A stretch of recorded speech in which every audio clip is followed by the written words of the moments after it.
Welcome back. Well, it is a condition that is not only unsightly for some, but also painful at times. And joining us now to talk about varicose veins and what they are, Dr. Melanie Wilson and Jenna Snipes. Both are with Ellison Vein Institute. Ladies, it's so good to see you. Thanks for being here. You know, we know what varicose veins are. A lot of us do, you know, especially after having my daughter. I'm like, wait a minute, what, what just happened? But let's talk about first, what are varicose veins? Varicose veins are when the veins in your legs, and other places, but mostly legs, become enlarged, engorged. They become painful. They become unsightly. They're not pretty to look at. They also can become a health hazard. As they progress, you can have skin changes, ulcerations. They can clot off sometimes, so it's not just a cosmetic. Unsightly, right, that can Yes. be one component of it for a reason to treat it, but it's also the health ramifications if left untreated. So what is causing this? Why are we seeing these specifically on our legs, but also by our ankles and whatnot? Pregnancy can cause it. Thank you. Yes. Women, we tend to get it more than men. As we get older, we also can develop it. Genetics, you can have a predisposed hereditary condition that develop it.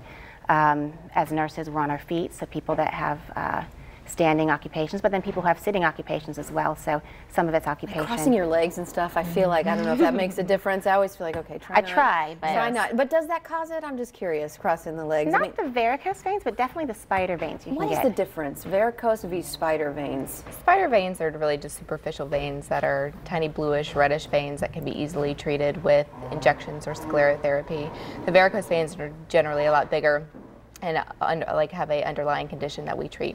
Okay, so how do you treat? Do you treat both the same way? How would you go about treating varicose v. spider? We have a couple different ways of treating it, and basically it all starts with the consultation, and we do a very thorough ultrasound where we basically do vein mapping, and we try to figure out what is causing the problem, because it's not universally the same for everybody. And then once we figure out what the source of it is, then we can kind of formulate an individualized plan. So we treat the underlying veins with different, we do ablations, we can do chemical sclerosants. Usually ablations is what we do. We do phlebectomies, which are tiny little punctures in the skin where we can take some of the bigger ones out. And then my favorite is the spider veins. That's where it's a little teeny needle and we put a medication in that makes the vein go away. Okay, let's talk about the blood clots, because that is just, I mean, so important to make sure that that is being treated timely, because that could really be serious for your health. How do you know if you have a blood clot? Or how do you know that you have a condition that could lead to a blood clot? Typically acute swelling, so you wake up one morning and fresh swollen leg. This is not normal. Normally it's one leg or the other, not usually both.